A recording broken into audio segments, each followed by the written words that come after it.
नमस्कार, मेरा नाम है विशाल। मैं स्वागत करता हूं आपका आज के बिजनेस स्टैंडर्ड एनालिसिस वीडियो में। इस वीडियो में हम डिसाइफर करेंगे बिजनेस स्टैंडर्ड न्यूज़पेपर को और आपको सिंपल भाषा में समझाएंगे कुछ कॉम्प्लेक्स न्यूज़। सबसे पहली खबर है ओयो रूम्स के बारे में। ये कैश फ्लो पॉजिटिव हो चुका है फोर्थ क्वार्टर में।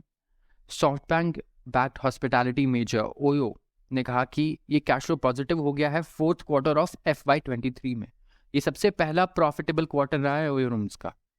उन्होंने अपने एम्प्लॉयज़ को बताया एक प्रेजेंटेशन में वो 90 करोड़ के सरप्लस कैश फ्लो में इस क्वार्टर को क्लोज करेंगे। ये खबर आई है बिजनेस स्टैंडर्ड में। जो सोर्सेज हैं, जो क्लोज टू कंपनी है, उन्होंने कहा कि जो पॉजिटिव कैश ट्रैजेक्टरी है ये कंटिन्यू रहेगी फर्स्ट क्वार्टर ऑफ FY24 तक। इनके फाउंडर और CEO रितेश अग्रवाल ने लास्ट मंथ ही अपने कंपनी के एम्प्लॉयज़ को कहा था कि ओयो का जो रेवेन्यू है FY23 का वो करीब 5,700 करोड़ के करीब रहेगा और ये 19% का जंप है पिछले साल 4,780 करोड़ के रेवेन्यू से।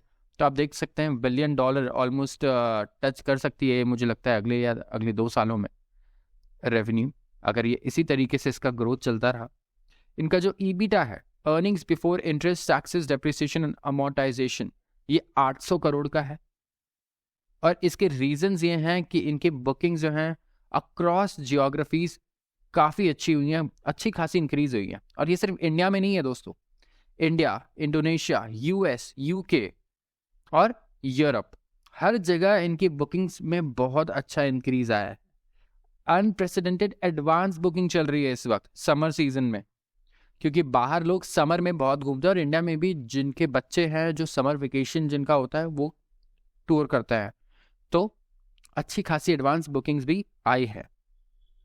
तो इन्होंने पहले से ही मेजर्स लिए कि वो कॉस्ट इफेक्टिव वे में ऑपरेट करें और इनके पास 2700 करोड़ का बैलेंस है इस वक्त, जो ये कंज्यूम करने के लिए इनके पास एग्जिस्टिंग रखा हुआ है, और जो भी इनके ऑपरेशन है उन्हें रन करने के लिए 2700 करोड़ हैं इनके पास अभी।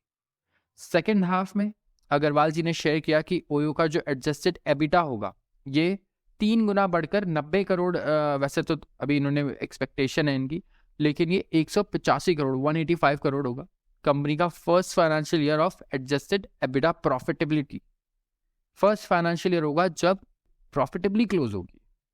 तो ये बहुत ही अच्छी न्यूज़ है ओयो रूम्स के लिए एंड उनके इन्वेस्टर्स के लिए भी। वैसे तो इन्होंने DRHP भी फाइल किया है, ड्राफ्ट रेड हेरिंग प्रोस्पेक्टस जिसे हम कहते हैं। ये फाइल करना होता है आपको, अगर आपको अपनी कंपनी को लिस्ट करना है स्टॉक मार्केट में, तो आप सेबी के पास ही फाइल करते हैं। तो ये ओयो रूम्स ऑलरेडी फाइल कर चुका है, तो देखते हैं कि ओयो रूम्स का IPO कब आता है और कैसा होता है। अगली खबर है IT सर्विसेज सेक्टर के बारे में। अब IT सेक्टर में अगर आप देखें तो जितने भी बड़ी कंपनीज हैं इनका रिजल्ट कुछ खास नहीं आया। इन्फोसिस, TCS, अभी विप्रो का आया है, वो भी नीचे रेवेन्यू आया है उसका, और टेक महिंद्रा का भी नीचे ही आया है एक्सपेक्टेशन से रेवेन्यू और प्रॉफिट। क्या रीजंस है?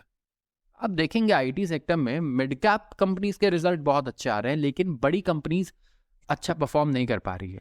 अब इसका एक रीजन यह है कि बड़ी कंपनीज डिपेंड करती हैं US और यूरोप पे अपने प्रॉफिट और रेवेन्यू के लिए। इनका मैक्सिमम 90 से लेके 99% कुछ कंपनीज का रेवेन्यू मुझे लगता है या प्रॉफिट में, स्पेसिफिकली प्रॉफिट में शेयर होगा। अगर आप रेवेन्यू देखें तो 70, 80, 90% आराम से ये US और यूरोप से कमाते होंगे। तो US और यूरोप में जब बिजनेस डाउन हो, इकोनॉमी डाउन हो, तो इनके बिजनेस पे भी बहुत ज़्यादा फर्क पड़ता है।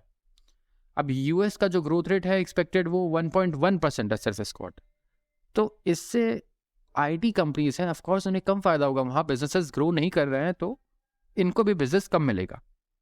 अब यही रीज़न है कि इंडिया में मिड कैप कंपनीज हैं, इनका मेजर सोर्स जो है रेवेन्यू और प्रॉफिट का वो इंडिया से आता है, और इंडिया तो बहुत अच्छे से ग्रो कर रहा है, अभी 5-6% की स्पीड से ग्रोथ रेट से GDP ग्रो कर रही है, हमारी इंडस्ट्रियल प्रोडक्शन बढ़ रहा है, तो इसकी वजह से इनकी ग्रोथ रेट में कोई हिंड्रेंस नहीं आ रही है, लेकिन बड़ी कंपनीज परफॉर्म नहीं कर पा रही है। तो ये बड़ी कंपनीज कब परफॉर्म करेंगी?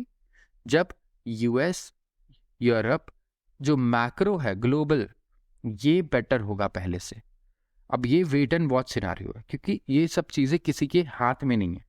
ज़्यादा से ज़्यादा ये कंपनीज ये कर सकती हैं कि रेवेन्यू नहीं बढ़ रहा है तो वो कॉस्ट को कम करेंगी प्रॉफिट को बढ़ाने के लिए, क्योंकि कंपनीज ऐसा ही करती हैं। अगर ग्रोथ नहीं दिख रहा हो तो फिर कॉस्ट को उन्हें कम करना पड़ता है, जैसे कि ले ऑफ करना।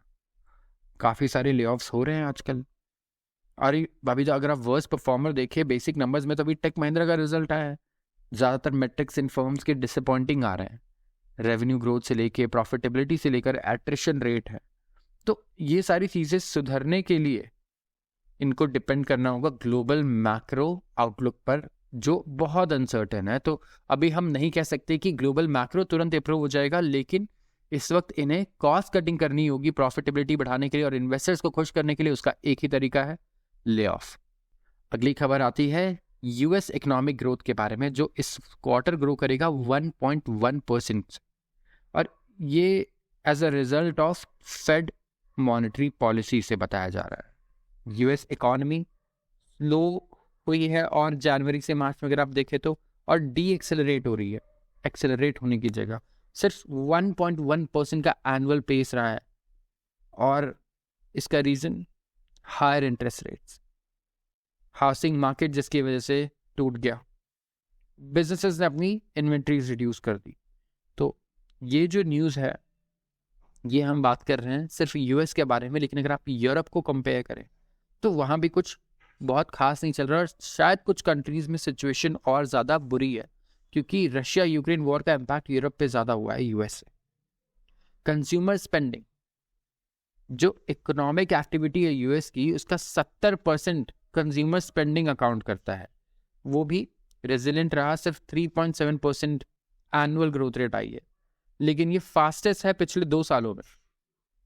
स्पेंडिंग एक्चुअली बहुत ज़्यादा बुरी नहीं है अगर आप कंपेयर करें पिछले 2 साल का जो डेटा है उससे।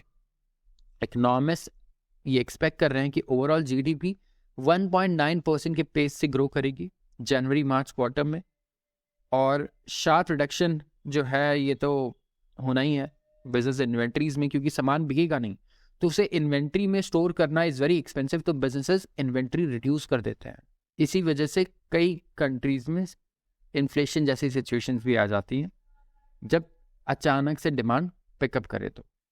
और इसका सारा ब्लेम लोग डाल रहे हैं फेडरल रिजर्व पे, क्योंकि फेडरल रिजर्व पिछले 2 सालों से इंटरेस्ट रेट्स बढ़ा रही है, जिसकी वजह से लोन्स बहुत एक्सपेंसिव हो गए हैं, कंपनीज के लिए चलना बहुत मुश्किल हो रहा है, बैंकिंग क्राइसिस हो रहा है।